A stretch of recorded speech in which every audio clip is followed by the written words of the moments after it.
Bismillahirrahmanirrahim. Assalamualaikum warahmatullahi wabarakatuh.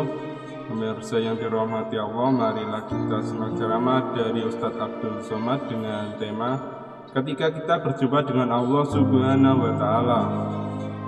Sebelumnya marilah kita bersolawat terlebih dahulu. Allahumma sholli ala Sayyidina Muhammad wa ala ali Sayyidina Muhammad. Selamat menyaksikan. Hidup ini singkat, tapi resiko yang akan diterima di alam barzakh begitu lama, dan yang lebih lama lagi adalah ketika nanti akan berhadapan dengan Allah Subhanahu wa Ta'ala. Faman kana yarju liqa'a rabbih, siapa yang yakin bahwa dia akan berjumpa dengan Allah Subhanahu wa Ta'ala, falyamal 'amalan salihah, maka di antara bekal hanya amal saleh.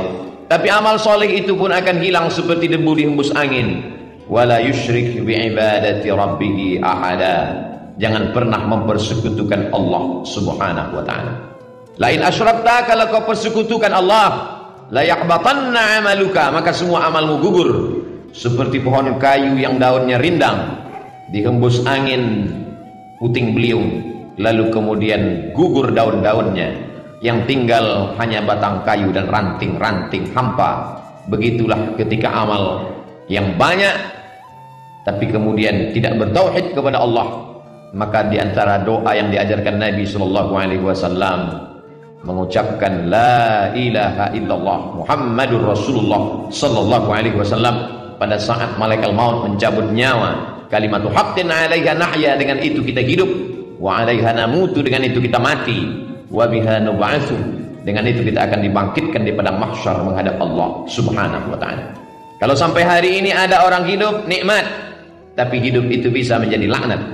Kalau sampai detik ini masih sehat, nikmat, tapi sehat akan diminta tanggung jawab, dia bisa menjadi laknat. Yang menjadi rahmat adalah ketika mulut masih mengucapkan alhamdulillah wa syukrulillah wala haula wala quwwata illa billah. Faqsusil qasasa, ceritakan kisah nabi-nabi itu, la'allakum yatafakkarun, supaya manusia berpikir. Bagaimana kematian anak amat sangat menyakitkan bagi Nabi Ayyub alaihissalam. Tanamannya kering kerontang, ternak-ternaknya mati, anak meninggal dunia. Tidak cukup dengan itu, datang penyakit kulit yang tidak berkesudahan. Apakah Nabi Ayyub mengeluh? Tidak. Istrinya Rahmah yang tidak tahan dengan penderitaan itu. Berdoalah Ayyub supaya Allah menyembuhkan. Nabi Ayyub tidak ada menyebutkan sakit dalam doanya. Dia tidak ada minta sembuh. Dia hanya berkata, Rabbi anni massaniyad-dur, ya Allah, aku kena musibah. Wa anta arhamur rahimin, engkau maha kasih di antara yang pengasih, engkau maha sayang di antara yang penyayang. Dia tidak ada menyebut sembuhkan aku sudah sakit, aku seorang nabi, anakku meninggal, ternakku mati, tanamanku kering. Dia tidak ada menyebut. Dia malu berkeluh kesah kepada Allah Subhanahu wa Ta'ala. Orang yang sudah jatuh cinta kepada Allah, maka semua yang dilakukan Allah itu indah. Walaupun ternaknya mati, Allah tetap indah. Walaupun kebunnya kering, Allah tetap indah. Walaupun anaknya meninggal, Allah tetap indah. Walaupun anak-anaknya meninggal dunia, Allah tetap indah. Tapi tak semua orang yang berada di sekeliling kita melihat Allah indah ketika yang diberikan Allah tak sesuai dengan keinginannya. Ketika dia ingin punya anak, ternyata anak tidak kunjung tiba, dia katakan Allah tidak indah. Ketika dia ingin ternaknya beranak pinak subur, ketika yang datang adalah penyakit kematian, dia katakan Allah tidak indah.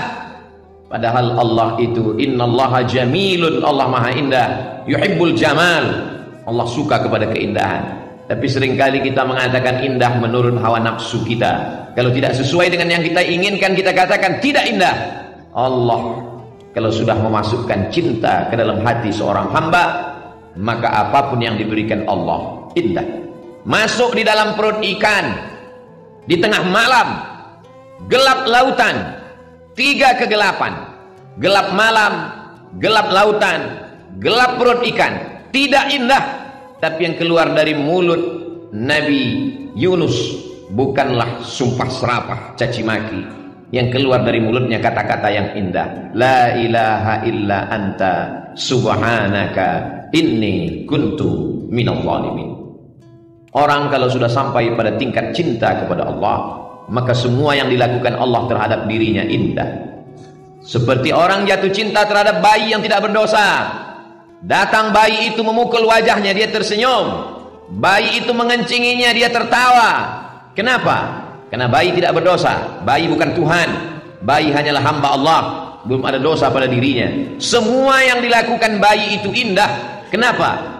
Karena orang tua sudah jatuh cinta kepada bayi. Bagaimana ketika Qais yang jatuh cinta kepada Laila, bersemayam cinta itu di dalam hatinya, maka semua pada diri Laila dia lihat indah. Syair-syair itu selalu dijadikan ulama sebagai dalil pembuktian bahwa kalau cinta manusia begitu indah, apalagi cinta Allah yang menciptakan manusia. Orang yang belum sampai kepada level cinta itu berkata dia gila, padahal sebetulnya adalah dia sedang tergila-gila dengan Allah Subhanahu wa taala.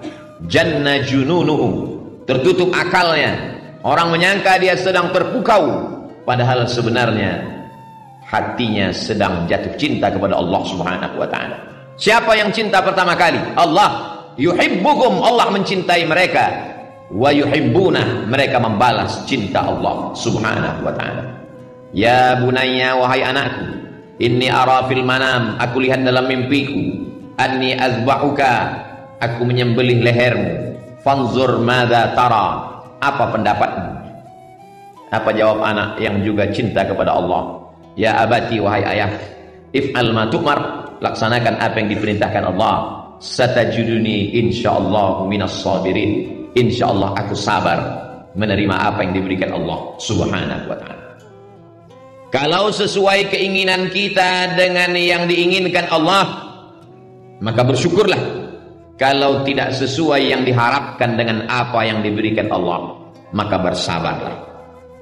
Ajaban li amril mu'min, orang yang percaya kepada Allah itu mengagumkan. In asabathu dharra, in asabathu sarra, kalau yang datang itu menyenangkan hatinya, syakar, dia bersyukur, kana khairan lahu, itu baik baginya. In asabathu dharra, kalau yang datang itu tidak menyenangkan hatinya, tak sesuai dengan yang diinginkannya, sabar, dia tetap bersabar, kana khairan lahu, itu pun baik baginya. Orang yang bersyukur diberikan Allah, la in syakartum la azidannakum. Orang yang bersabar diberikan Allah, innama yuwaffas sabiruna ajrahum bighairi hisab. Tidak ada yang tidak indah bagi orang yang sampai pada hakikat keindahan Allah. Semua yang dilakukan Allah baik, semua yang diberikan Allah baik, walaupun tidak sesuai seperti yang dia inginkan. Hari ini kita sedang berhadapan dengan manusia-manusia yang memaksa Allah untuk mengikut keinginannya, sehingga kalau sesuai dengan yang dia minta, dia katakan Allah hebat. Tapi kalau tidak sesuai dengan kemauannya, maka dia tidak mau lagi beribadah kepada Allah. Sejak kapan Allah mengikut hawa nafsu? Sejak kapan Allah menjadi mengikuti keinginanmu? Kita di hadapan Allah seperti mayat yang sedang dimandikan orang. Jenazah tidak pernah melawan. Jenazah dimiringkan ke kanan, tangannya, hidungnya dicuci, dibasuh, disiram air. Kalau jenazah saja di hadapan orang yang memandikannya begitu lemah, bagaimana dengan kita di hadapan Allah Subhanahu wa taala? Hakikat manusia adalah lemah. Hakikat makhluk adalah makhluk. Dia tidak pernah menjadi khaliq. Kalau kita paham hakikat ini, kita akan dapat tersenyum atas semua pemberian Allah Subhanahu wa taala, walaupun sesuai dengan yang kita inginkan ataupun tidak kita inginkan. Allah ceritakan nabi-nabi itu dalam Al-Quran, la'allakum yatafakkarun, supaya kita berpikir.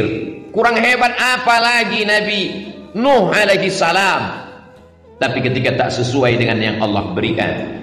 Kurang hebat apa lagi Nabi Ibrahim alaihi salam, tapi tak semua yang dia jalani itu sesuai dengan yang kita inginkan. Kurang hebat apa lagi Nabi Musa alaihi salam, tapi dalam kehidupannya juga penuh dengan tetes peluh keringat dan air mata. Belum lagi dia mukallaf, belum lagi dia berakal, dia terpaksa mesti dihanyutkan di tengah sungai Nil. Sesuatu yang di luar logika akal manusia. Tidak indah menurut kita, tapi begitu kehendak Allah Subhanahu wa taala. Dibesarkan di istana Fir'aun sampai akhirnya Allah mesti mengeluarkannya, jatuh menjadi pengembala kambing. 8 hijaj, 8 musim, 8 tahun lamanya. Tidak indah bagi kita. Tapi begitu kehendak Allah. Innama amruhu idza arada syai'an ay yaqula lahu kun fayakun. Kalau ada dalam hidup ini tidak indah, padahal kita sudah berbuat baik, berniat baik, berpikir baik, berkata baik, berbuat baik, datang tidak baik. Satu-satunya kunci hanya husnuzan kepada Allah Subhanahu wa taala. Husnuzan kepada Allah itu indah. Innama ana inda husni zanni 'abdi bi. Aku menurut prasangka hambaku kepada-Ku. Satu-satunya cara menerima keputusan Allah hanyalah ridha. Makanya sebelum matahari terbit kita katakan, raditu billahi rabba. Aku ridha engkau sebagai Rabbku. Aku ridha engkau sebagai penciptaku. Aku ridha engkau sebagai pengatur hidupku. Kuserahkan semuanya kepadamu. Setelah aku berusaha, setelah aku berdoa, setelah aku bertawakal, puncaknya adalah ridha. Hanya orang-orang yang ridha kepada Allah yang diundang menemui Allah. Ya ayyatuhan nafsul mutmainnah, wahai jiwa yang tenang. Mengapa jiwa itu tenang? Karena dia sudah ridha sampai kepada level maqam tertinggi, maqam ridha. Irji'i ila rabbiki, kembalilah engkau menghadap Allah radiyatan mardiyah. Engkau ridha dan Allah pun ridha kepada. Setelah ridha, fadkhuli fi ibadi, masuklah bersama hamba-hambaku yang ridha. Wadkhuli jannati, masuklah ke dalam surga. Karena hanya orang-orang yang ridha kepadaku lah yang masuk ke dalam surga. Tapi hati kita belum tentu ridha terhadap semua keputusan Allah. Hati itu keras, hati itu melawan, hati itu berontak. Aku sudah sholat, aku sudah puasa, aku sudah berzikir, aku sudah sedekah, sudah bangun masjid. Kenapa tidak sesuai seperti yang kuinginkan? Ada satu yang belum. Mungkin kau sudah ikhlas menggunakan hartam, mungkin kau sudah tulus menggunakan nyawam, tapi satu yang belum. Kau belum ridha menerima keputusan Allah Subhanahu wa ta'ala. Sehingga ketika orang sudah masuk ke dalam surga, Allah bertanya, "Madza turidun?" Hai penghuni surga, apa yang belum kalian dapat? Jannatin tajri min tahtihal anhar. Surga beserta isinya, taman-taman yang indah, semua sudah dapat. Apa yang belum? Penghuni surga menjawab, ada yang satu yang belum ya Allah. Ridhaka, kami belum dapat ridhamu. Kata Allah, ridhaku hanya diperoleh orang yang ridha menerima segala keputusan. Berat, sakit, tapi dia tetap tersenyum karena dia tahu bahwa yang memberikan ini adalah Allah. Rencana Allah jauh lebih indah. Kata-kata terlalu mudah diucapkan lidah, tapi ketika sampai dalam diri kita, yang membuat kita ridha itu pun hanya Allah Subhanahu wa ta'ala. Kita hanya mampu berkata la haula wala quwwata illa billah.